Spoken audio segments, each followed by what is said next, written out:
Hello, welcome to my channel. Tonight I'm going to tell you a story that has stayed with me for years. Some people believe it's real, others say it's impossible. I won't ask you to believe it. I'll simply tell you exactly what happened.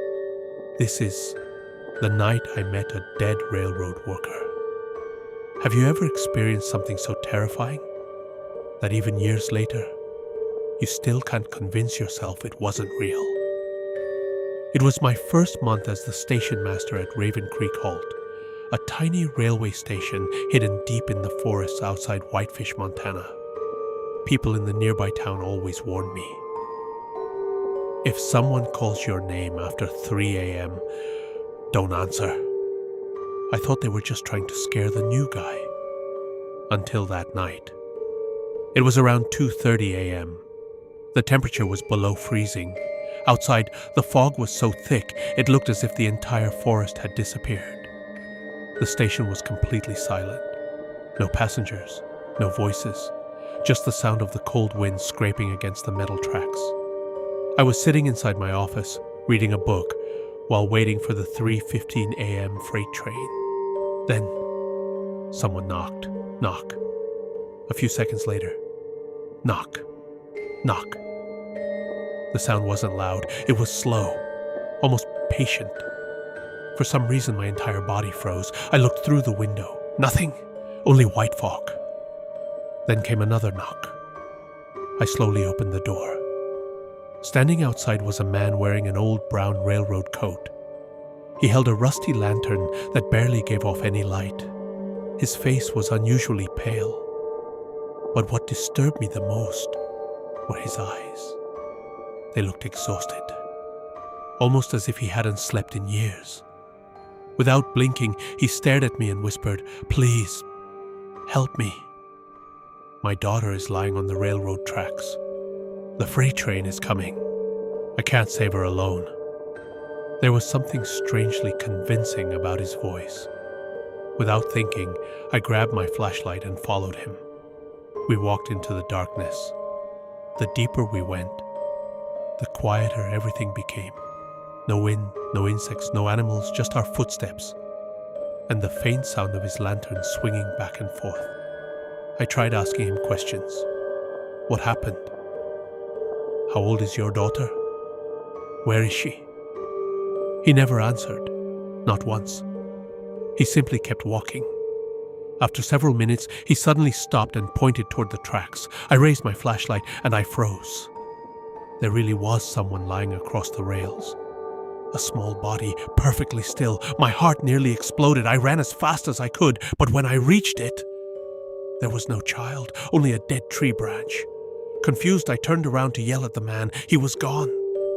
Not walking away, not hiding, gone. As if he had never existed. At that exact moment, the rails beneath my feet started shaking. A deafening horn ripped through the fog. The freight train flew past me at full speed. If I had reached those tracks just a few seconds later, I probably wouldn't be alive to tell this story.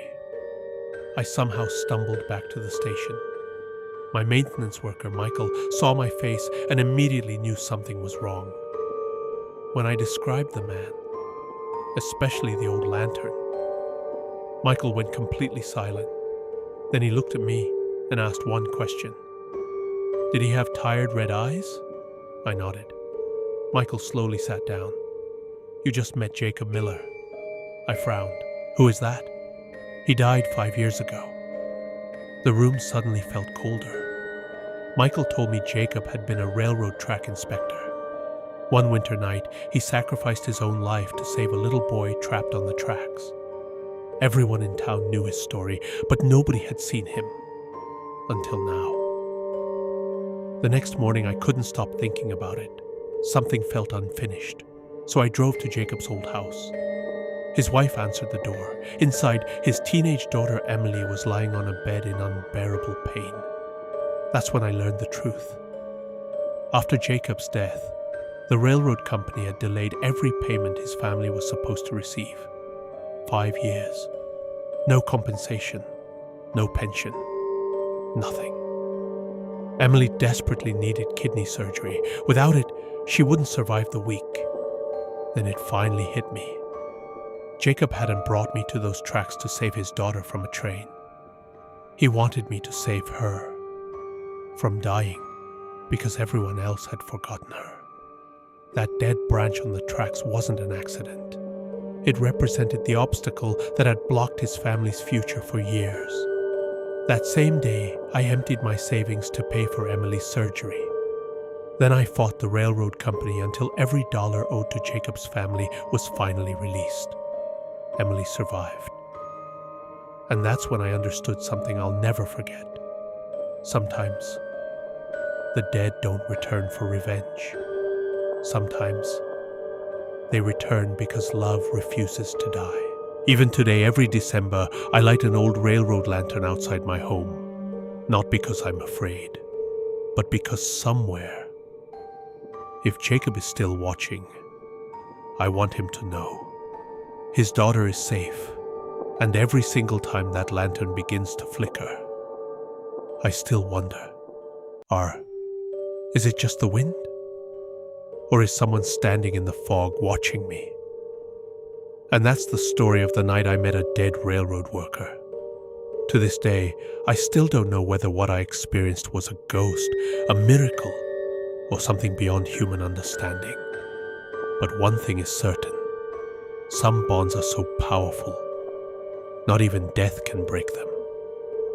So now I want to ask you, if someone knocked on your door at 2:30 in the morning and begged you to follow them into the fog, would you go? Let me know your answer in the comments below. And if you enjoyed this story and want more chilling horror stories, don't forget to like this video, subscribe to the channel, and turn on the notification bell. Because the next story might be even more terrifying than this one.